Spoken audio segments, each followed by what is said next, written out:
আসসালামু আলাইকুম। ঘুম থেকে উঠে দেখি ঝুম বৃষ্টি হচ্ছে ভোরবেলা। তো রায়ানের যেহেতু পরীক্ষা ছিল, খুব টেনশনে পড়ে গিয়েছিলাম যে মাদ্রাসায় কিভাবে যাব। তো ওর মাদ্রাসার সময় হতে হতে বৃষ্টিটা অনেকটাই কমে গিয়েছিল। আজকে দুপুরের জন্য রান্না করব আম ডাউল। তো আগেই বসিয়ে দিয়েছি আজকেও।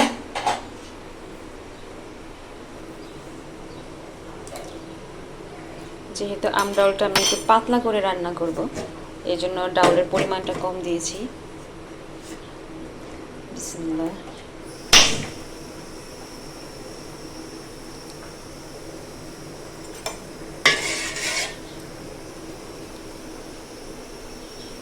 সামান্য একটু আদা বাটা আর সামান্য পরিমাণে হলুদ গুঁড়ো দিয়ে দিচ্ছি।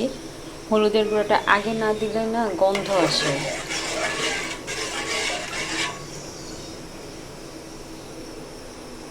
ডাউলটা মোটামুটি আমার ঘরে প্রতিদিনই রান্না করা হয়, কারণ আমার ছেলে ডাল ভুনা, তারপরে এই আম ডাল খুব পছন্দ করে, বিশেষ করে ডাল ভুনাটা। তো আমগুলো আমি কেটে ফ্রিজে রেখে দিয়েছিলাম ডিপ করে। খুব বেশি দিব না, একদম টক হয়ে যাবে, দুইটাই দিব। আরেকটা দিয়ে দিই।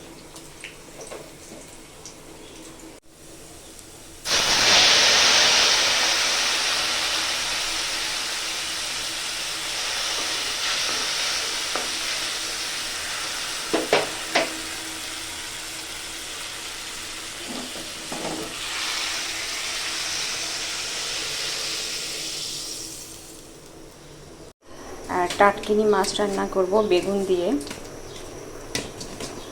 ঘরে যে তরকারি ছিল ওই তরকারি আসলে শেষ হয়ে গিয়েছে, এই কারণে বেগুন দিয়ে রান্না করব। টাটকিনি মাছটা কিন্তু টমেটো দিয়ে খেতে বেশি ভালো লাগে।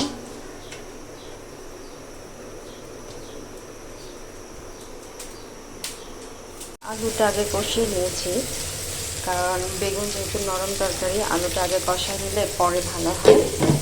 হালকা সেদ্ধ হলে আমি বেগুন দিয়ে দিব।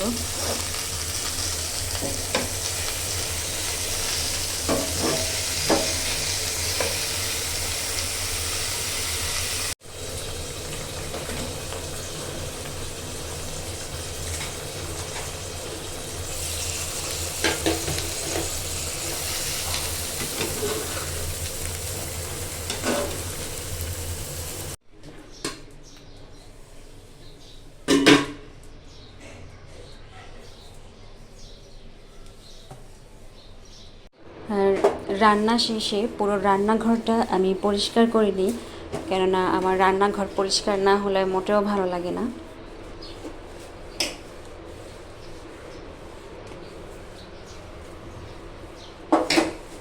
এমনিতেই পরিষ্কার থাকে, তারপরেও একটু ভালো করে মুছে নিলে দেখা গেল যে প্রতিদিন মোছামুছি করলে দাগটা পড়ে না। আর সপ্তাহে একদিন আমি পুরোটা ডিপ ক্লিন করে ফেলি।